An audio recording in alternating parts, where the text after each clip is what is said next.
Welcome. Thanks for coming. I'm John Yoder for the lecture committee here in the School of Architecture. And if you can't find a seat here, we have a few more in the front 3 rows that are listed as reserved, but they're open at this point. We also have a remote viewing location set up in the gallery directly below this space downstairs where the reception will take place after the event. This event today is the first event in the School of Architecture's spring lecture series, and it's also the first public event of the conference Positioning Practice in Architecture. This conference marks one of those rare moments of multidisciplinary synchronicity. The participants are important contributors to discussions involving contemporary art and architecture, politics, urban planning, geography, and related issues of globalization. Interest in bringing them to Syracuse spanned across schools and academic departments, and this event is co-sponsored by the School of Architecture, the College of Arts and Sciences, and the Central New York Humanities Corridor, which I believe Greg Lambert will describe a little bit shortly. We're extremely fortunate to have Sergio Fajardo, Teddy Cruz, Aaron Levy, and Bill Menking all here with us today. Unfortunately, Alejandro Echeverri won't be able to join us. Francisco Sanin tells me that his firm in Medellin, Colombia, was just awarded a prestigious City-to-City prize by the city of Barcelona for the best comprehensive architectural and urban development design. So unfortunately, he won't be able to attend.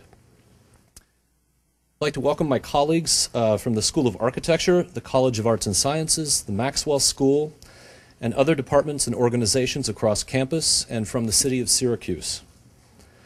Also like to welcome Professors Tim Murray, Renata Ferro, and David Solomon from Cornell University, and some of their students from the College of Architecture, Art, and Planning at Cornell. Tomorrow, Teddy Cruz, Aaron Levy, and Bill Menking will present lectures starting at 3:30, and we hope you can return to join us for those as well. Teddy, Aaron, and Bill collaborated on the exhibition titled Into the Open, Positioning Practice, which was on display in the U.S. Pavilion at the recent Venice Biennale. This was the exhibition from which the projected images in the gallery below were taken. I want to thank Aaron Levy for designing this exhibit, and our faculty members Marissa Tirone and Yutaka Sho for coordinating its installation. I'd also like to thank Katrin Hansen, Michelle Klock, Mary-Kate O'Brien, Elaine Wackero, Chuck Savage, Anda French, and Brendan Moran for their help in organizing this event. I also want to thank Francisco Sanin and Greg Lambert for being excellent collaborators.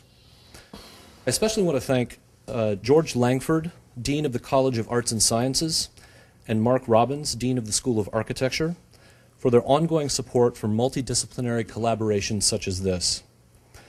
Now I'd like to introduce Greg Lambert, who is Dean's Professor of the Humanities and Founding Director of the Humanities Center here at Syracuse. Greg?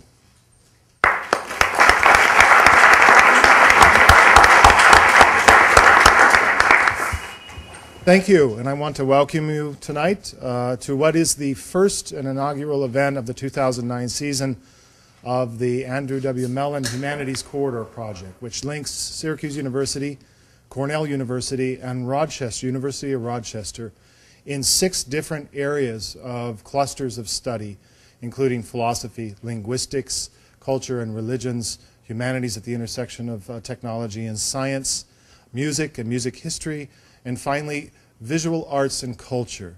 Now, in case you're wondering, many architects don't consider themselves part of the visual arts and culture cluster, but in order to get the money to run this event, you suddenly just pretend that you're part of that cluster. Okay, this is true interdisciplinary experimentation tonight. John has already introduced and particularly our privileged guest tonight, Sergio Fajardo, who we really thank for making it up to present what is going to be an exciting lecture tonight. I invite you all to come back tomorrow. A bus from Cornell is arriving tomorrow with students from architecture in order to participate in this event. I do want to note the presence of Tim Murray, who's the director of the Society of the Humanities at Cornell, who is the principal investigator of the Mellon at the Cornell chapter. And I also, again, want to acknowledge the presence of Dean Robbins as well as Dean Langford, whose very presence and vision allows projects like this to take place. So sit back, relax, and I think you'll enjoy a very dramatic and stimulating lecture. Have a good evening. Thank you.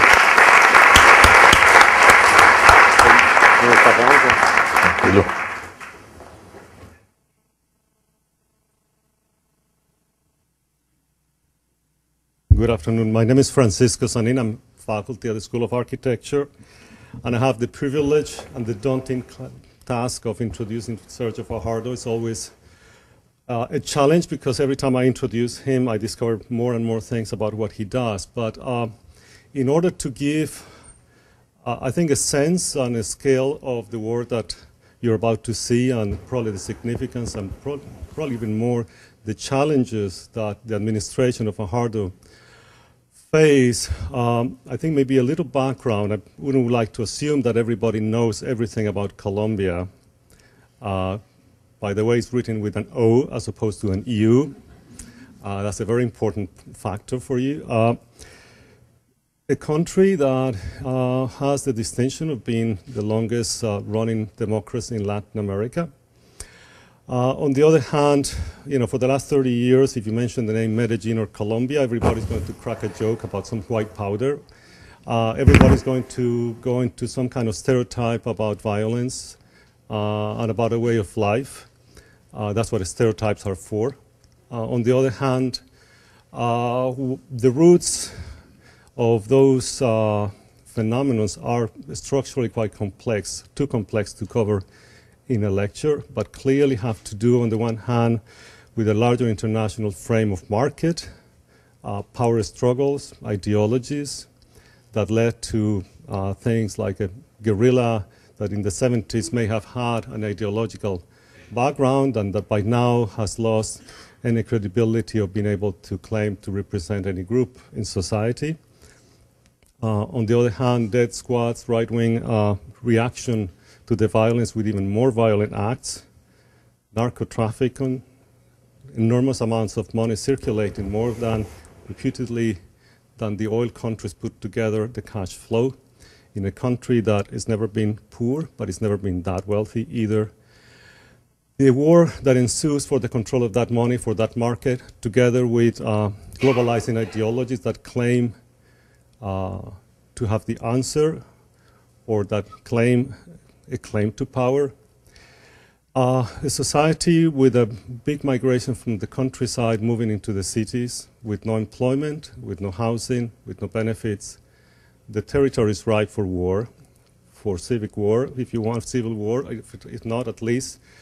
An enormous amount of violence for claiming of territories in the city. And this is where, for us, it's intriguing begin to make that connection between the body politics and the body of the city. You know, maybe Thomas Hobbes felt the need to build the Leviathan as the body politics of 1,000 bodies built into a single body, as the need of politics to be embodied in physical space. Not for the first time. I think today we're going to see clearly that relation between, you know, maybe what Antonin Artaud needed so much cocaine to deal with, this split between body and mind. Probably didn't need to do that and had to be made better. A mathematician trained in Wisconsin with a clear mind becoming a politician and a mayor. Be it as it may, the city that Fajardo encountered was divided. The upper class had recluded themselves in gated communities, 20-story high, luxury places that are where it's a last reduct of an enclosing a small part of the society, while the rest of the city was fought upon, literally in the poorest areas. Areas where 5 years ago, the army, or 3 years ago before his administration, the army wouldn't go. Last year, we visited with 24 architecture students from Syracuse and our very own Dean Robbins, carrying cameras that I wouldn't recommend to carry in some parts of New York. They were perfectly safe. Not only that, but there's a sense of pride, there's a sense of dignity, and there's a sense of hope in a way the claim could be done that he doubled the size of the city. And not only that, but that this architecture intervention not only gave hope, but also laid the ground for the emergence of a new urban culture and a new sort of roots culture that was potentially there and never found the means to emerge. So not only did he can claim an incredible political success, but also I think a cultural and an educational one at many levels. He came from mathematics. He did his PhD at Wisconsin. His father is an architect, dean at the school where I study. Wrote a book on stochastic processes models. I'm not sure if I got the 3 words in the right order, but that's okay. And I sort of went on Wikipedia to find out what stochastic models are. It says, one whose behavior is non-deterministic. In that system's subsequent state is determined both by the process's predictable actions and by random events. So that's politics. That's exactly what politicians do. The city, I would like to clarify a point, has won many awards. Best run city from financial point of view, fiscal point of view. The city prize was not given to Alejandro Echeverri, was given actually to the city, and for him, he's going one of them as part of the representatives of the city. The first woman, his wife, not first lady, first woman, run a vigorous campaign that started by stopping beauty pageant contests and giving prize for talented women. So the transformation of the city has been a radical one. It's been a long way. He's running a presidential campaign that started a year ago, going city by city, town by town with a radio program, getting to know the country. So I'm hoping that in a year from now, we will be welcoming the new president of Colombia. Please welcome Sergio Fajardo.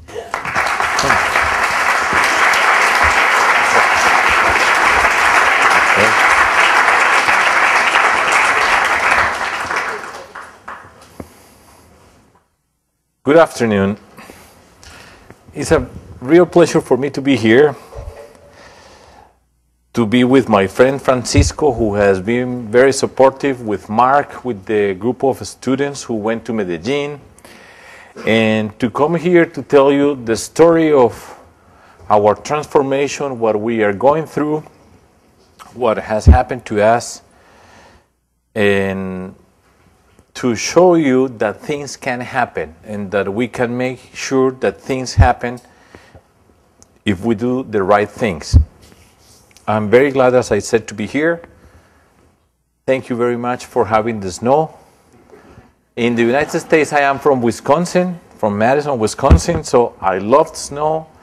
I liked it very much, so I was very delighted to walk around here in the middle of a snow, not too heavy, but good enough. And so I hope that you will enjoy what I'm going to tell you. And again, thank you very much for inviting me for this series of lectures, for the whole group, the interdisciplinary group that has invited me. And let's just see it. The title is The Transformation of Medellin. I'm going to explain you. First of all, let's locate ourselves in where we are. Colombia is at the top of South America, left-hand upper corner of South America by Panama. Within Colombia, there is a state that is called Antioquia.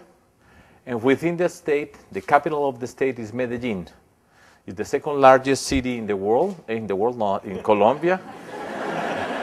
In the world, it's the largest one. And it has around 2.5 million people. Our capital in Colombia is Bogota, which is somewhere around here. And that's the map of our country. And that's a picture of Medellin. That's one picture of it.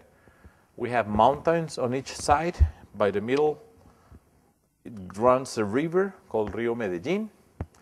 And actually, several of these buildings that you are seeing here were designed by my father. For example, this one. For example, this one. For example, this one.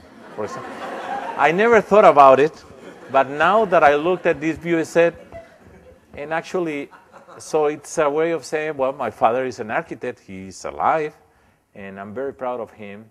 And he taught me, even though I never thought about studying architecture, I grew up in a place where architecture, beauty, and culture were very important. So I'm sure that's part of the reason why we, or I myself, understood the power of architecture for a social transformation.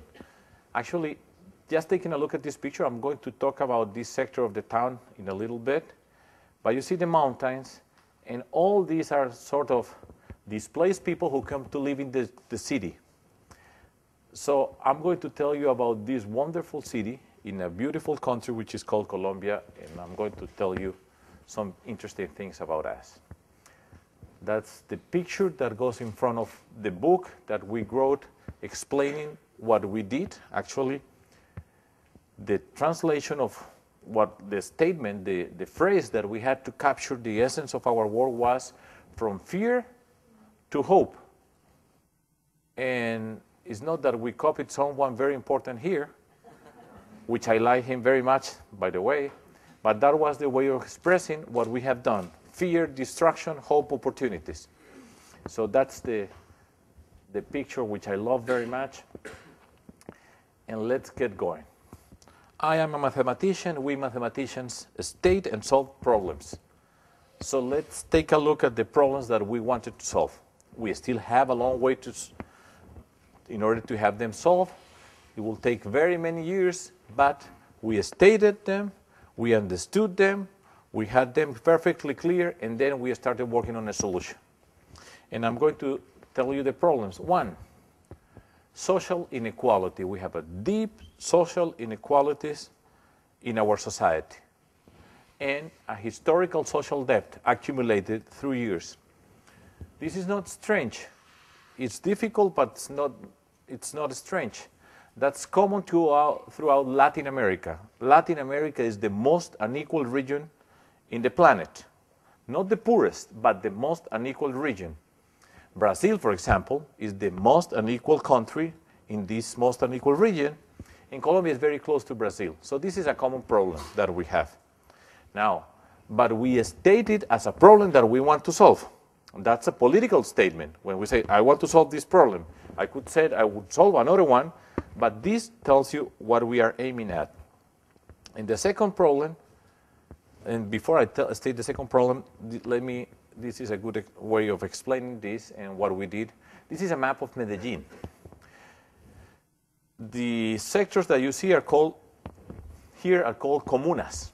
That's the division that we have within the city. We have the barrios, the comuna, the zones, and the municipality. So these are the comunas. They have a green color with different intensity. So the lightest green, for example, these two, is the sector of the town where we have the lowest human development index. The darkest green is where we had the highest standards. So this is the lowest, as I said, and this, for example, these two comunas, this one and this one, are the ones who had the highest human development index. So as a way of synthesizing things, what we want to do is we want to darken this map. Darken means if it is darker, we get higher human development index all over. That's our challenge. You will see the map every now and then, but that gives you a background. The second problem, we have a violent situation. We have had violence with very, very deep roots in Medellin. We have had violence in Colombia, but within Colombia, in Medellin, unfortunately, we have seen a very, very deep violence, very dangerous, very destructive, with very deep implications, a violence that has shaken the foundations of our society. It's a violence associated with narco-traffic that came into our town and through our town to Colombia, roughly speaking, around 30 years ago. And that violence has shaken up our society. If you put those two problems together, now the condition for Medellin is unique, because inequalities plus this type of violence, we haven't found it anywhere. So we didn't have a path to follow, a formula to apply that worked somewhere, but that's the situation that we have to solve. Here is an example, painful example. In 1991, we had around 6,500 homicides in Medellin. That made a sort of 3,100 homicides per 100,000 inhabitants in the city, the most violent city in the world, Medellin, painfully. Last year, not last year, in 2007, we had 26 per 100,000 homicides in Medellin. Last year, it went up a little. I'll explain you later on what's happened. And that's a picture that is very painful because, roughly speaking, for the last 20 years in Medellin, we have had 70,000 homicides. That's just one face of what narco-traffic means and what destruction means and how we have gone in our city, in our country, in Colombia, through the pain of violence and destruction. Narco-traffic means corruption and destruction. That's a synthesis, two very deep and difficult words to handle. So how are we going to solve these problems? The first step, and that's the reason why I am here as a politician and not as a mathematician. Politics. We have to change, we do politics. And just a brief story about how we got into this, and I gave this story today to the people who I have talked to, but I repeat. 9 years ago, a group of persons, friends from Medellin, we got together, 50 of us, from different sectors of society. I myself coming from the academic world, science, other people from the cultural sector, from business sector, from the social organizations and so on. We got together and we had a common feature.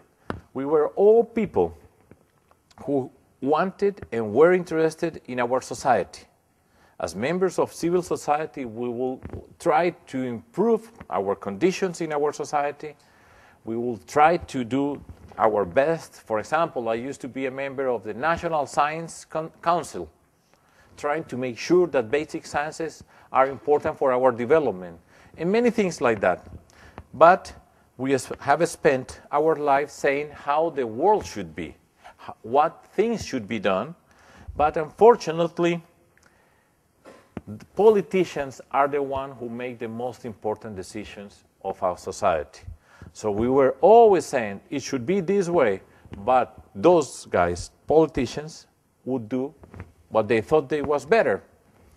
So we were very unhappy, unsatisfied, blaming politicians in the things that we didn't have.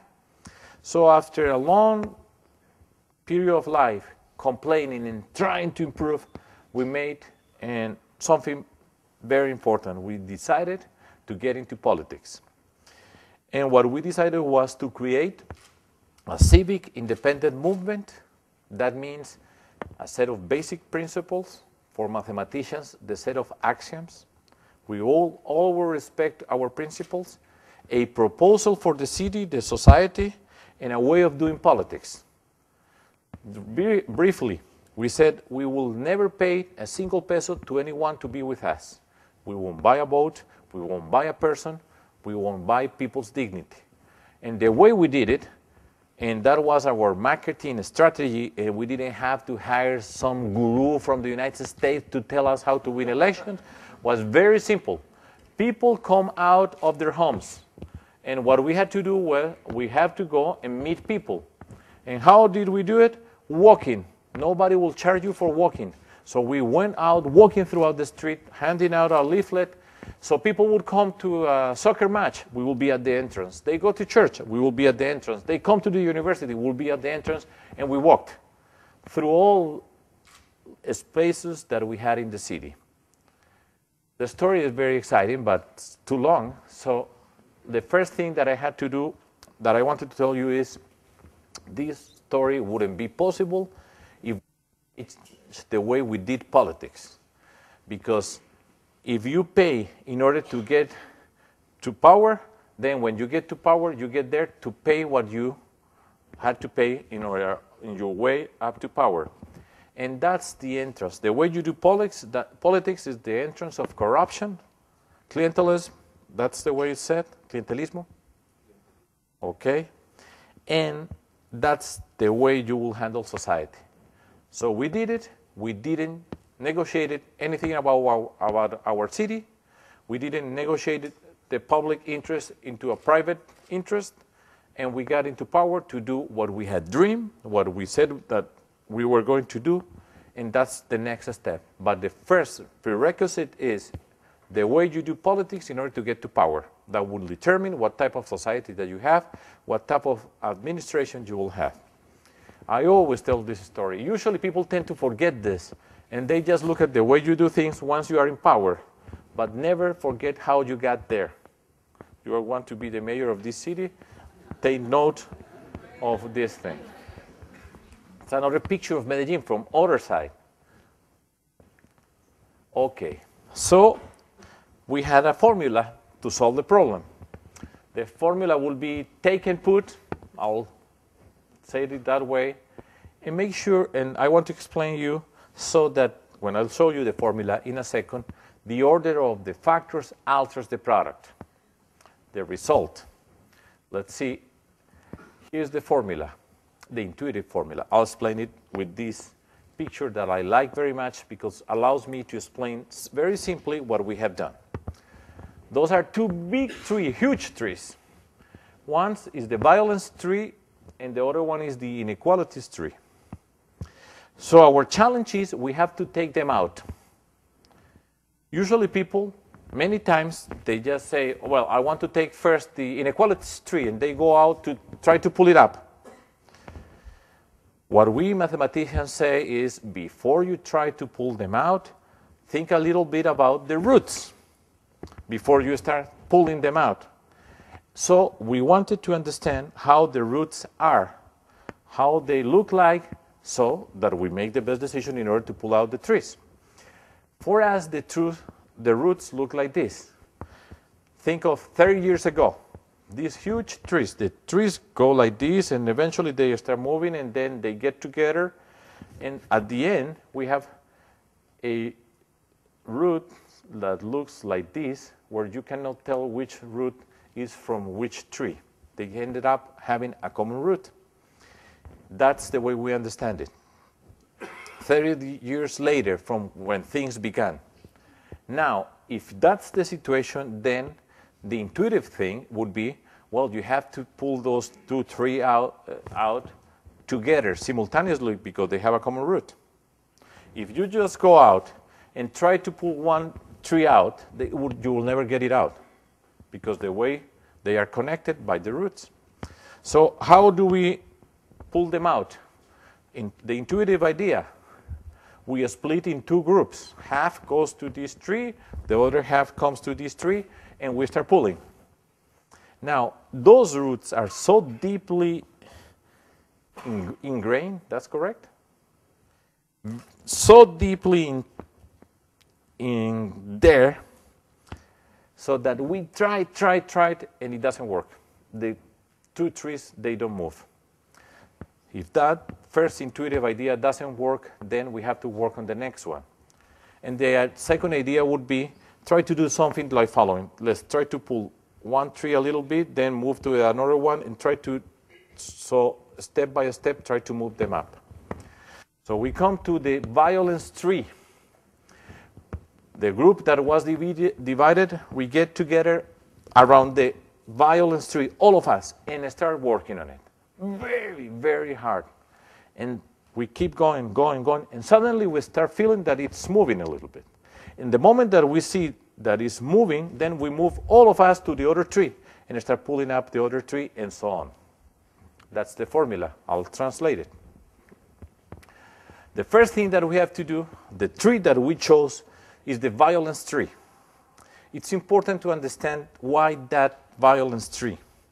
A mathematician will always ask you, why did you choose that tree instead of the other one?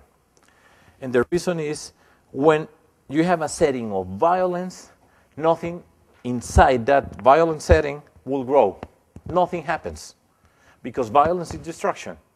You have the social leaders, you just need a bullet in order to kill one, another bullet to kill another one, and then you destroyed everything. So we knew perfectly well that we had to start working on the violence tree, which means reducing violence. The tree hasn't been pulled out. As I said, it's going to go step by step. But when we reduce violence, that means we moved a little bit the tree, immediately we have to come up with the social interventions that is the way to pull the social inequalities tree. And that's the formula. Reduce violence, and whenever you reduce violence, immediately come up with social opportunities. And in that order, when you come up with the social opportunities will make sure that violence continues reducing. That's the formula. Listen, think about it. It's a picture. Reduce violence, social opportunities, reduce violence and social opportunities, and change the way things have been done. Now, how do we reduce violence? It's quite a challenge. The first thing is, in every single space of the city, we have to have the presence of the legitimate state. And the force that in a democratic society is designed to give us security in the sense of security in our street is the police force. We cannot have anyone different from the police force taking care of the security of people. Nor here in Syracuse, nor in Berlin, nor in Madrid, and nor in Medellin. I always tell this as a sort of a joke, but it's true. I always said, I never thought in my life that I would work with a policeman. I never thought in my life that from my mouth I would express or say that we need more policemen. But from the very first day that when we got there, we knew, understanding the roots, that how they are intertwined, we had to work together. And we sat to work together with all due respect for the police force, and we decided to work together, understand the problems together, and it was something very powerful. I learned a lot from the police. I understood very many things that I didn't understand, viewing police from the outside. And it was a very important factor in what we did. Problems, as I mentioned to you when I was talking to the group at 3 o'clock, problems, plenty of problems we have. And we still have plenty of problems. But I'm sure and I'm very happy to say that we work on them and we were reducing the size of the problems. Now, something that is crucial in understanding Colombia today, which is very complex, and in particular in Medellin, is the reintegration process. I'll mention it a little bit so that you have an understanding. The national government, the current national government, negotiated with paramilitary groups, narco-traffickers, in the year 2003, before we got into power. And they negotiated a process where some of the heads of the drug trafficking, the paramilitary groups, will stop. They will be put into a prison for a number of years, and they would demobilize the groups that they have, the violent groups that they have. That was a negotiation process that the national government carried out. As a matter of fact, while we were in the middle of the electoral campaign, those groups in Medellin would come to our headquarters. They would threaten people, telling them that nobody could vote for me. But once we got into power, we were facing this reality, and they gave us a group of people, said these are the demobilized that they were negotiated with the national government. What we decided at that point was the following. We had two alternatives. One, which was saying, Mr. President, you negotiated with them. That's not part of our campaign. We didn't promise anything about this group of people. You take care of them. I could have said that. Or we said, we are going to work with them to make sure that this works. Why? Because we know the roots of our problem. We know that these guys had grown up in Medellin, had grown up, and they have grown up in a city where in many spaces we had violence, and they are the result. Well, that's why I say that our society foundations were shaken, the result of what has happened. So we acknowledge the problem, we recognize the problem and said we have to make sure it works. Instead of going against the government and saying, painfully, that's the reality. That's what we have grown in our city.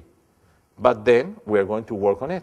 And we took the decision to make sure that this process worked. It's complex as you can think.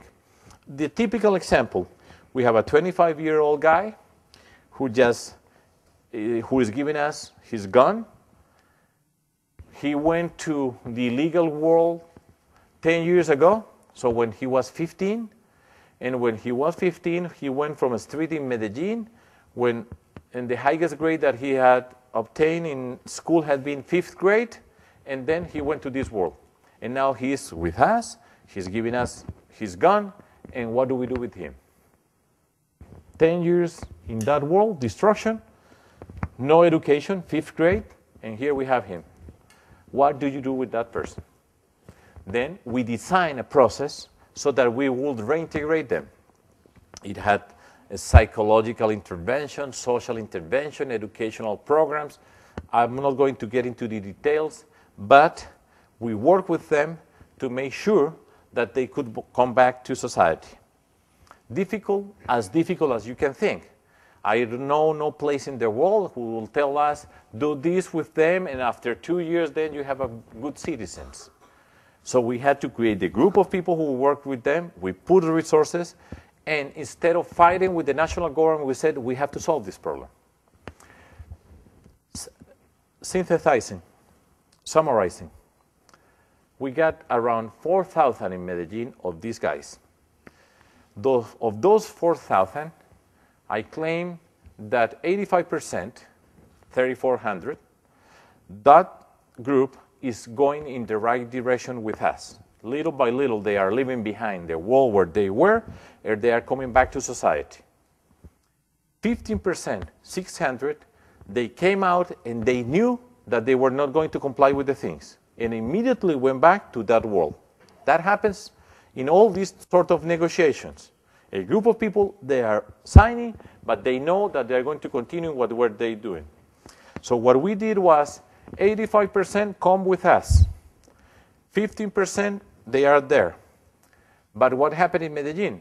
Violence was reduced because we took 3,400 out of the streets, and now we are working with them.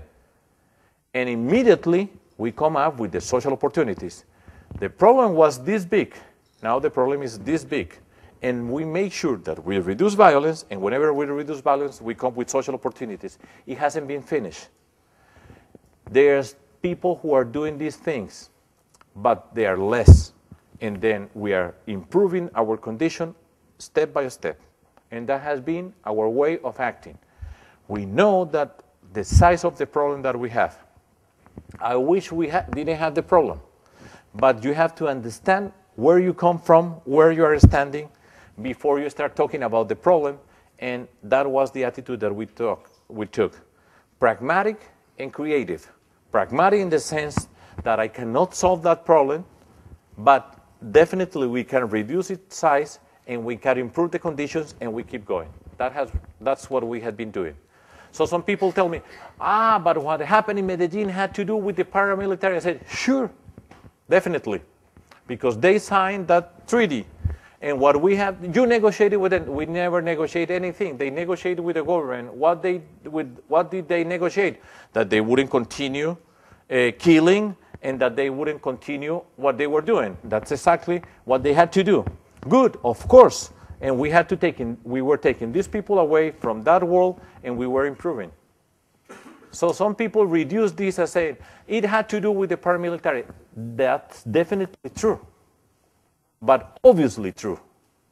Because that's what they did, the government did with them, and what we have done is take the opportunity to reduce violence and continue improving.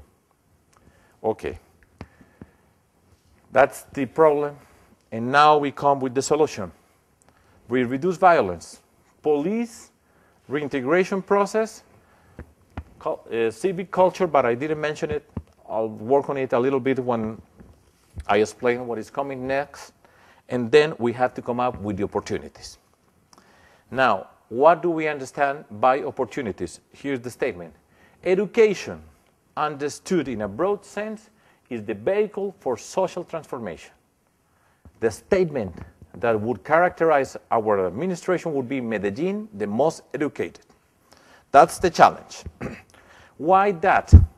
Because we believe that we have to build a basis of equality in our society, equality of opportunities, so that we have a basis in a way that we can start talking about freedom, liberty, so that people could be free.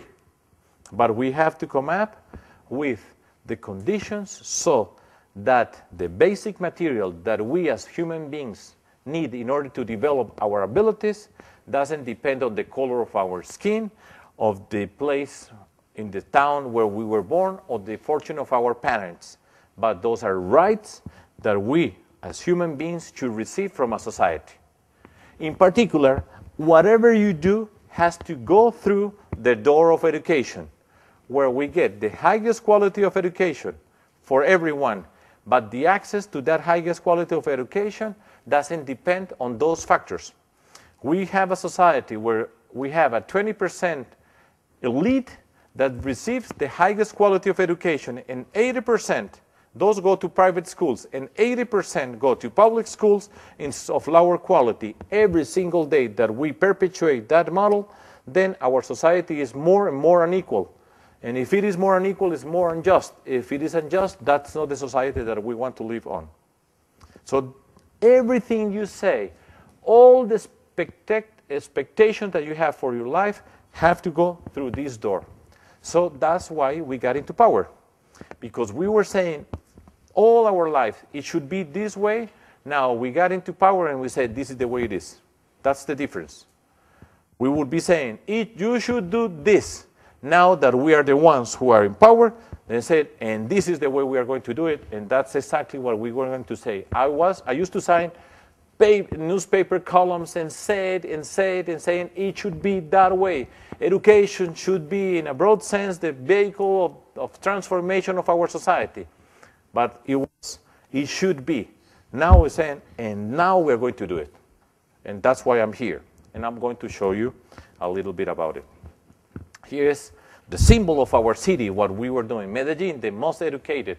Compromiso de toda la ciudadanía. Medellin, the most educated. I'm just going to describe quickly 4 programs associated with that program that we had for the city. Medellin, the most educated. And I'm going to emphasize architecture. And I'm going, before I start showing you architecture, I'll explain you how architecture gets into the picture. Violence has all of the implications are negative for our society. One of them has to do with the fact that society gets split into pieces. We all get sort of surrounded, trapped within a small group of persons that we talk to. We end up just talking to people who are like us. So I fear going to another place of town. Immediately we become strangers in our society, in our city. We don't talk, we don't see each other because we are scared. So society destroys citizenship. Violence, I meant. And violence forces us to be survivors. And we become more and more individual in the sense that I'm going to take care of my needs, but I don't have time to worry about other people's needs. So that means that we are destroying citizenship. So we had perfectly clear that we have to get together once again. We have to come up with the places where we get together.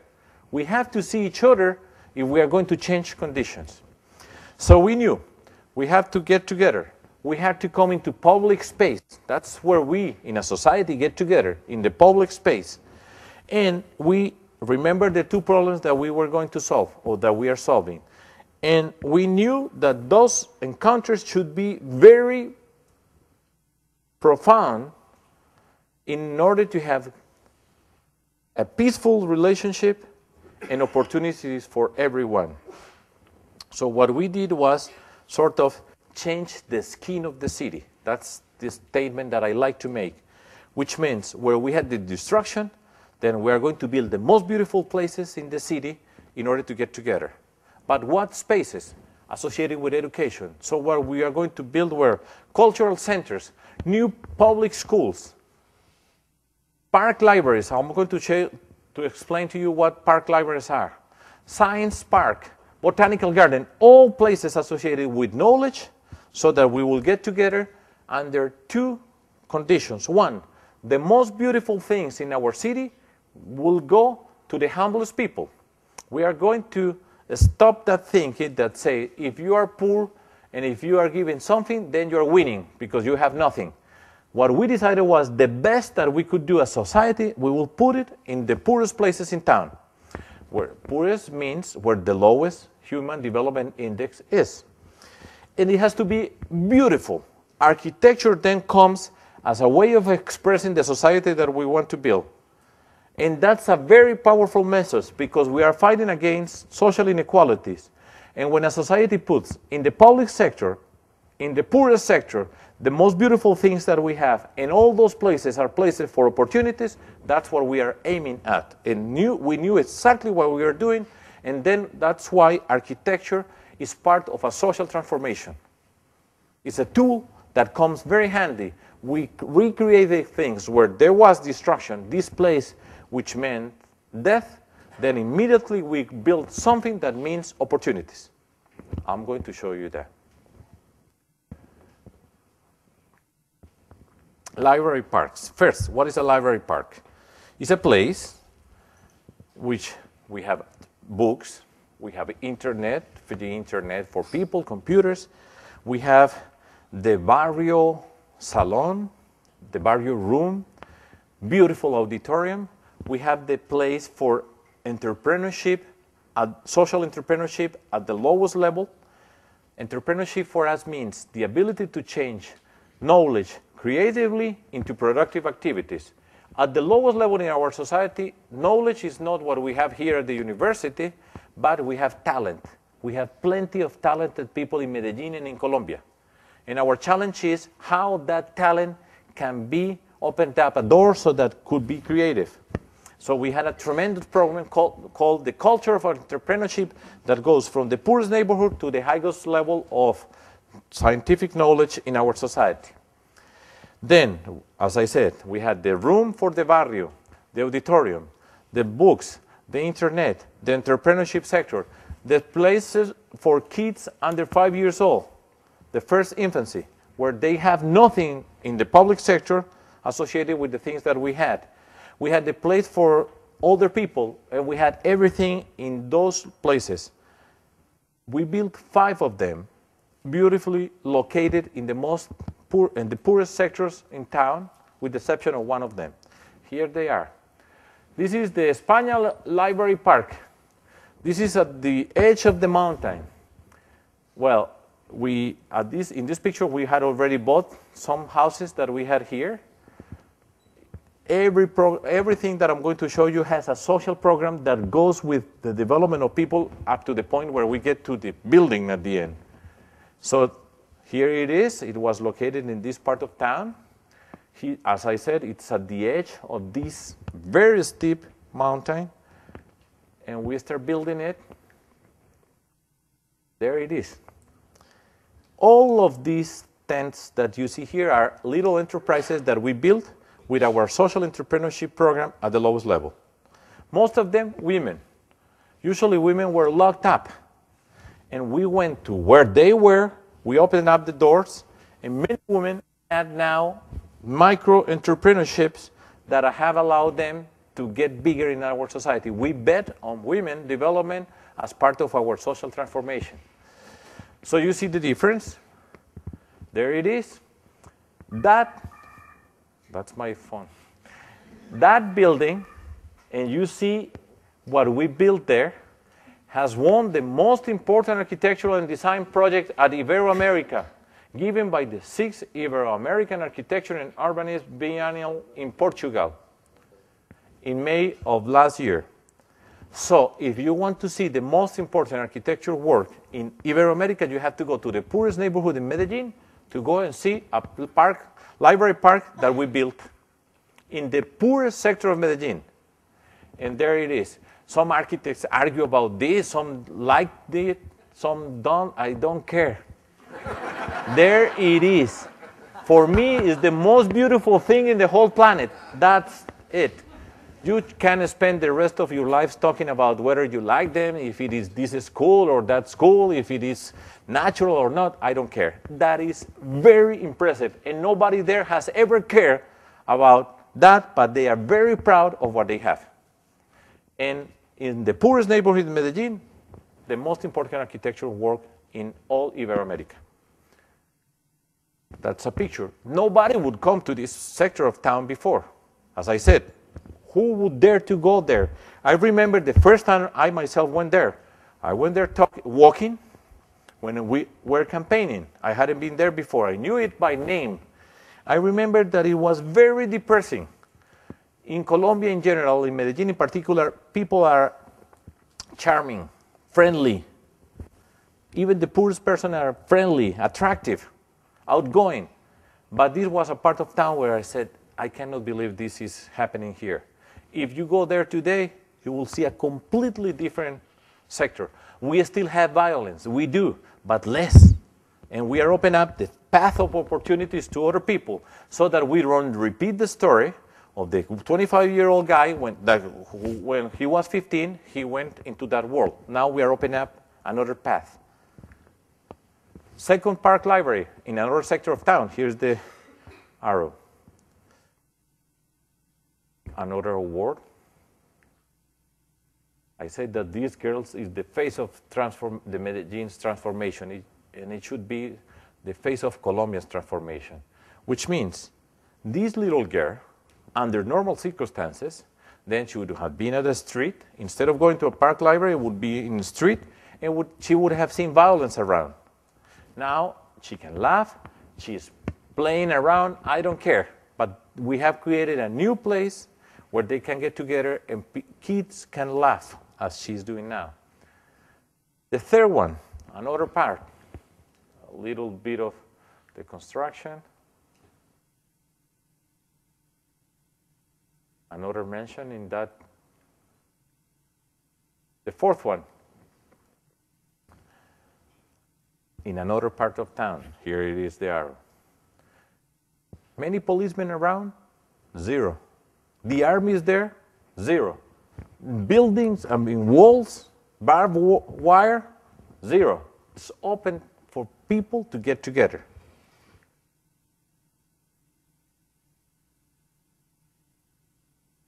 The fifth one, in another part of town.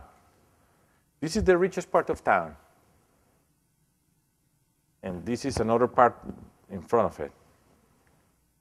This was designed by a Japanese architect Hiroshi Naito.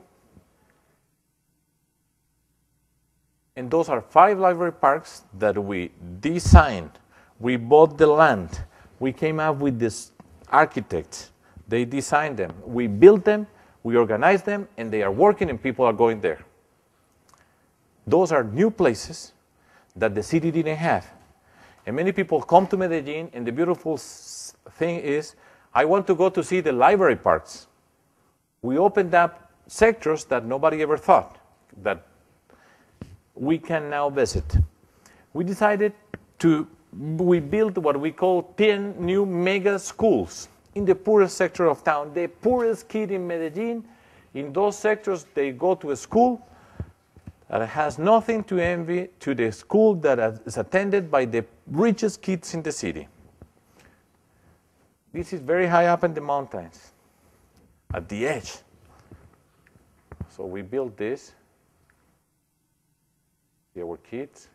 You look at around here and you see the houses. They are in this very steep mountain, one on top of the other. But they have this beautiful school.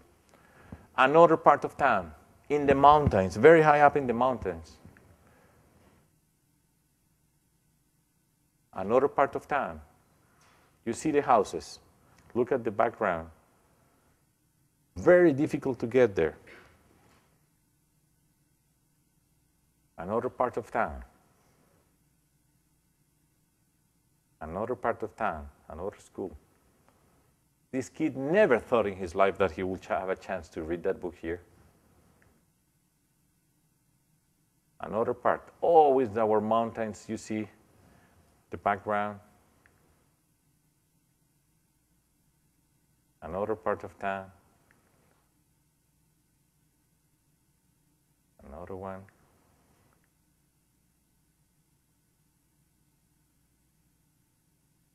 Whenever I show this picture to kids, they all say, ah, nothing extraordinary here. For us, that's the dream, these kids.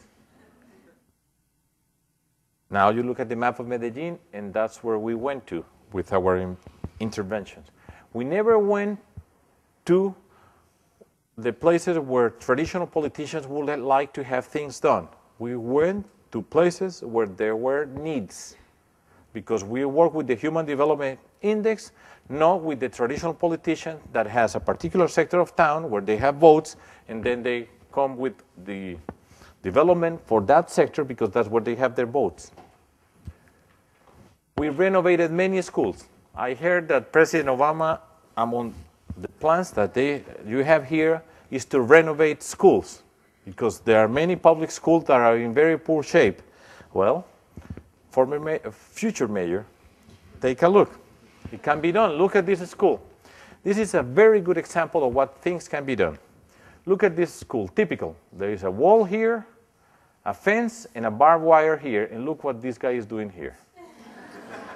Now, in that same corner, more than 2 years ago, kids are going to this school, which is quite different.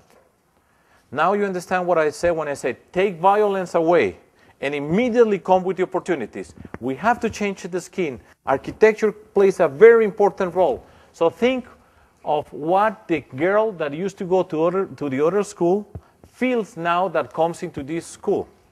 I have had this type of discussion with people. They tell me, who said that quality of education has to do with a beautiful building? And I always have the same reply. I know that if I walked into a beautiful building, that doesn't make me a better mathematician. But the dignity, the self-esteem of the kid that used to go to this school and now goes to this school is quite different. And we have self-esteem, then we are going to learn mathematics far faster than they used to learn. What does the teacher feel when she was teaching in the other school and now teaches here? What does the mother of this girl who's taken every day to school feel when she leaves, drops her at this door, and she used to drop her at the other door? What do the people in the neighborhood feel when they see this building instead of the other building? That's self-esteem, dignity.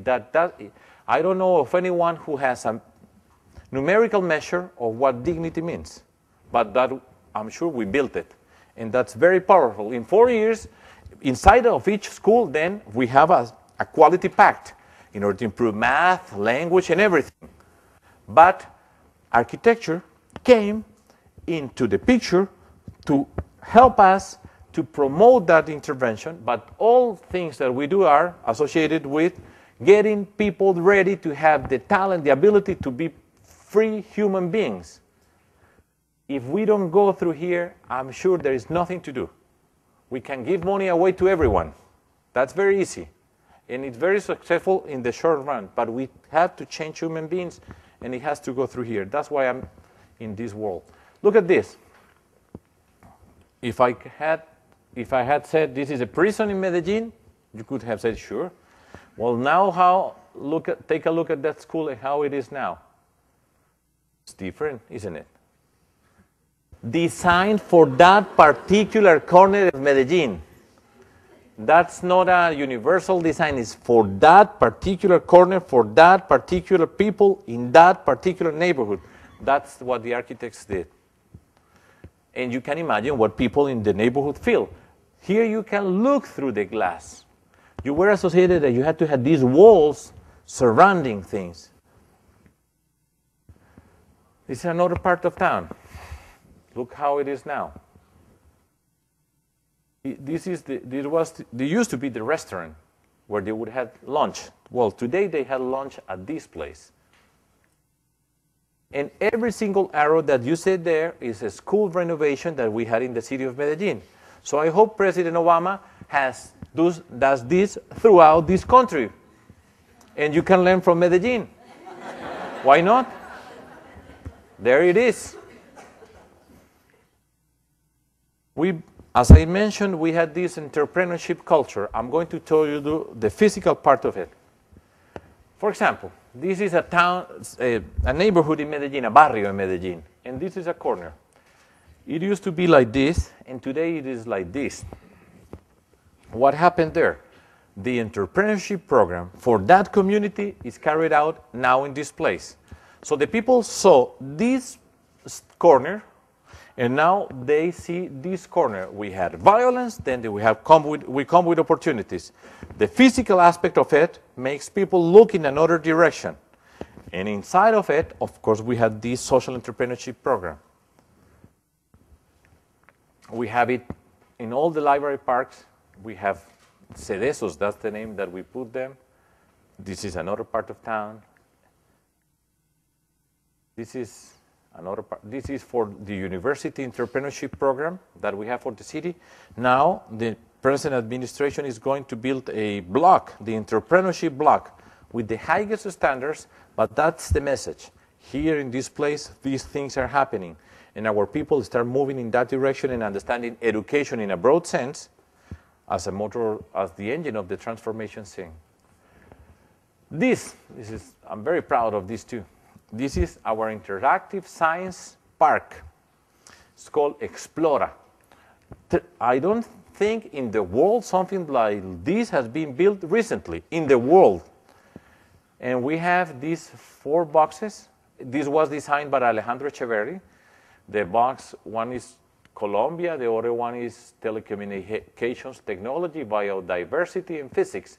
And around here, we finished building an aquarium in Medellin, which has been a new place because right here we have very poor neighborhoods. Around here, nobody would ever dare to walk. This is the Botanical Garden here, which we transformed it, and we created new spaces for our people to get together.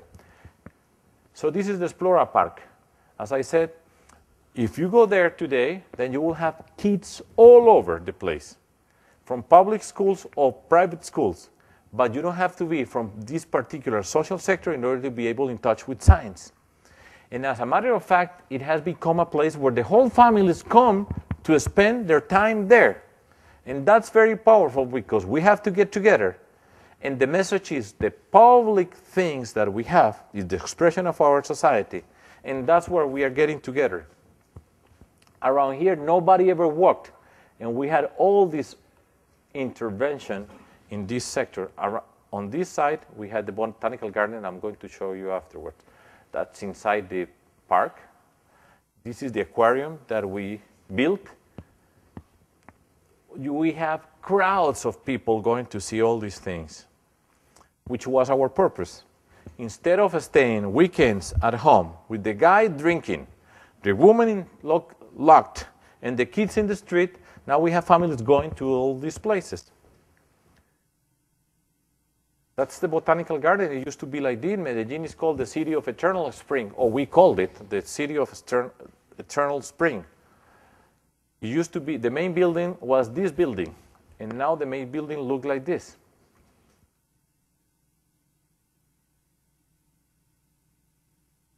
For example, this is another place. This was the house, the 19th century house that we had in Medellin. Everything else has been erased. And this was the house that it was in ruins. We managed to get it for the city of Medellin, and then in that house we rebuilt it. Now it looks like this, a house for kids reading. So that's the message everywhere. We are putting conditions so that we get together, but kids have to read. We have science. We have the Botanical Garden. We have everything around us, which is for peaceful coexistence and knowledge associated with the development in our society. For example, in a very poor neighborhood where we had the former, ¿cómo se dice el basurero?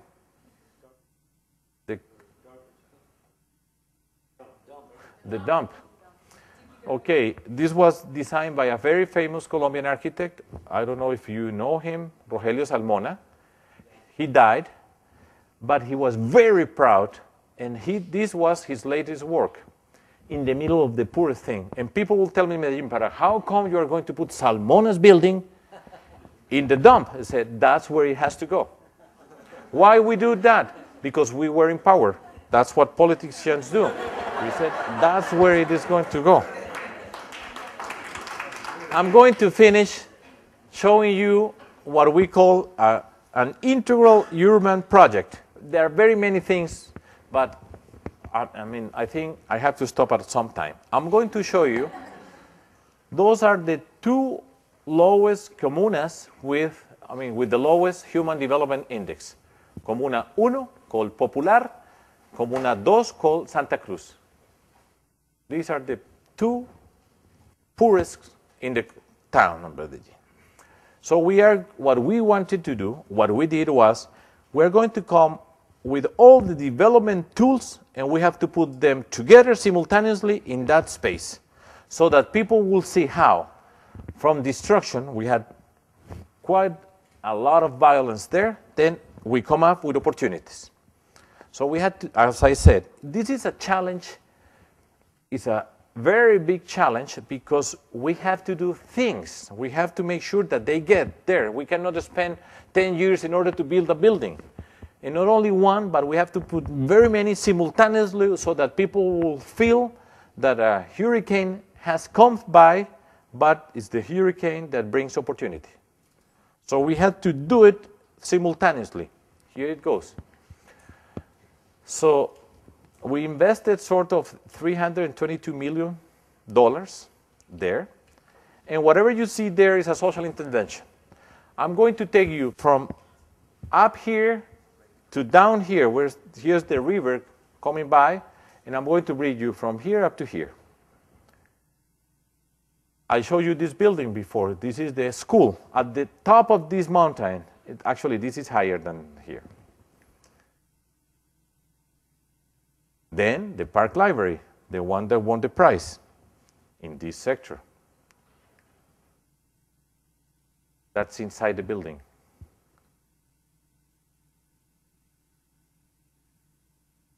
That's outside. Now that I see this picture, I told them I have seen some previews made in a different administration, a public place where they had these water fountains, and I said, make sure that wherever we go, you put that, because the kids love it.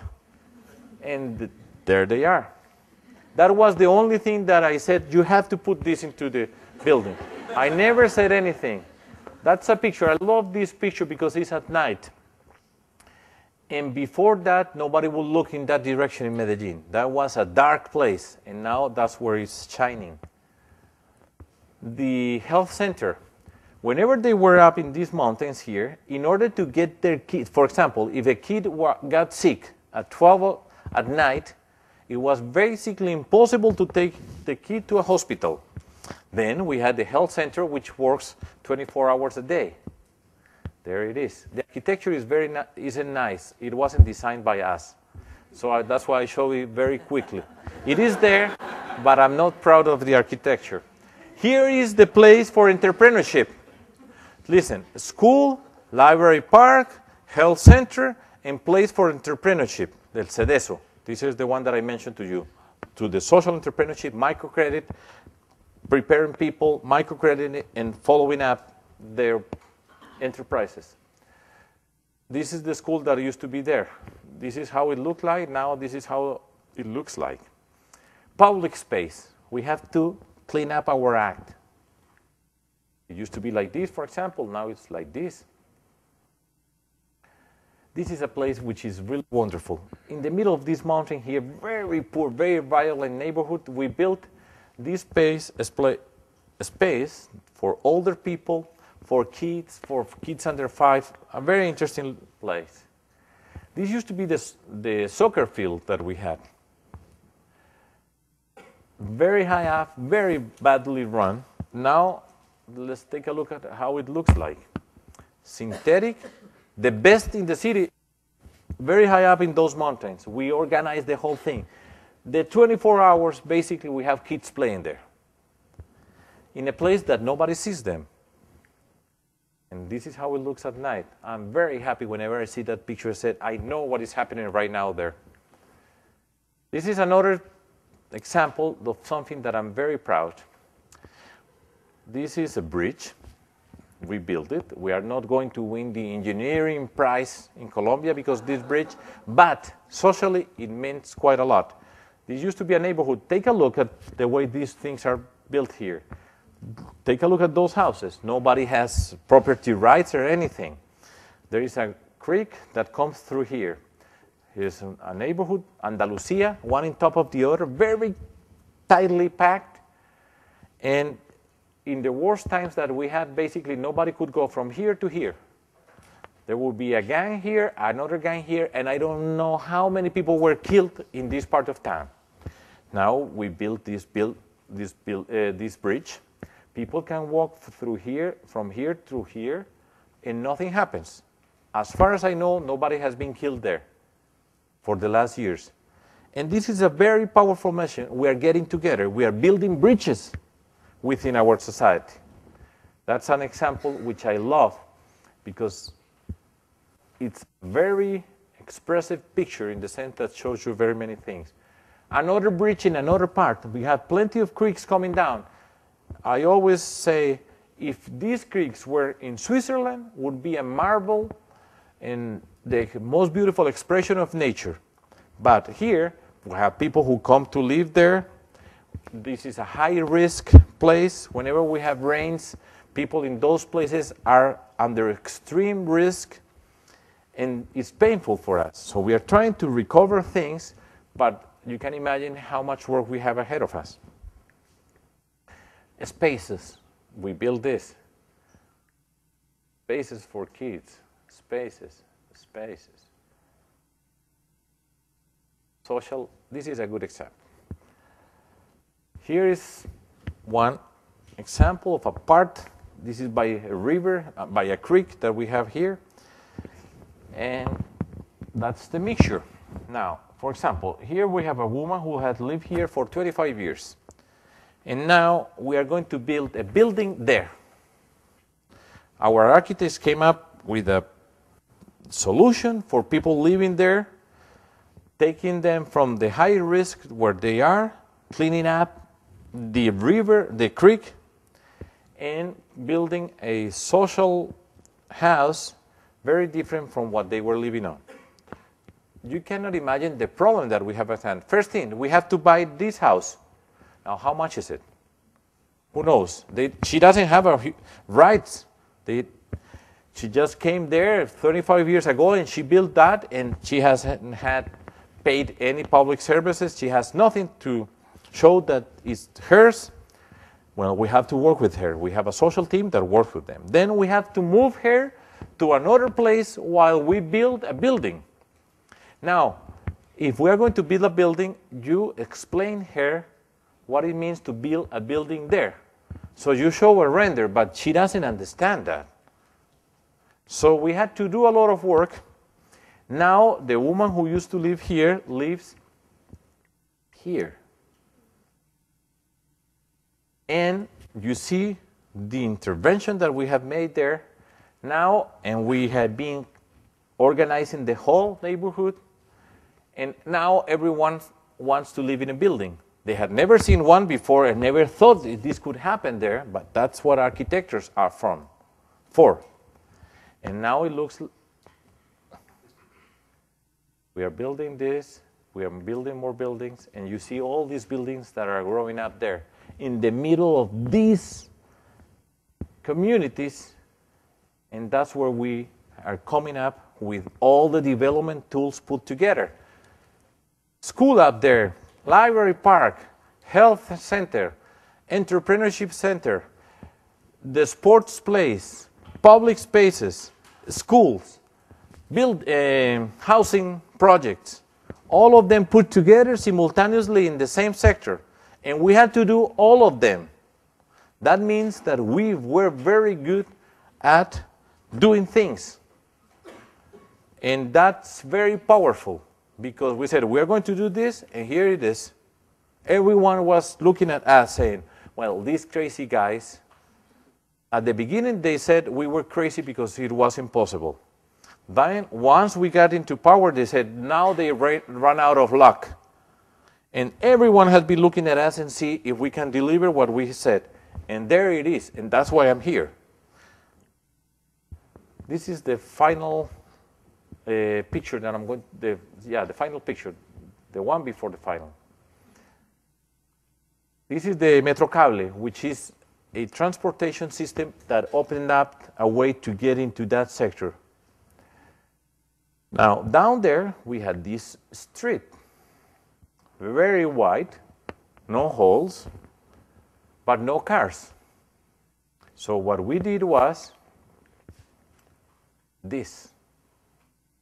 We created our architects.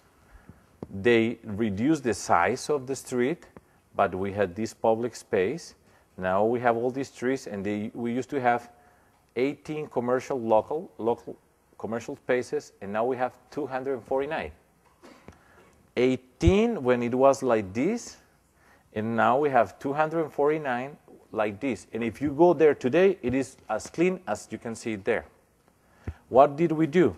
Now we are by the river, but we moved from the very high up, from here, and we had a social intervention in all this sector, and I have shown you the pieces that we put together. There are more things, but that gives you an example of what it means to put all the development tools, education, culture, housing, sports, commerce, everything put in there. So what were we looking for? So that our people could see that there is an opportunity. That violence is the destruction. But when we reduce violence and we can come up with the social interventions, and here they are, people have faith. And that's why we said that Medellin has gone from fear to hope. Thank you very much.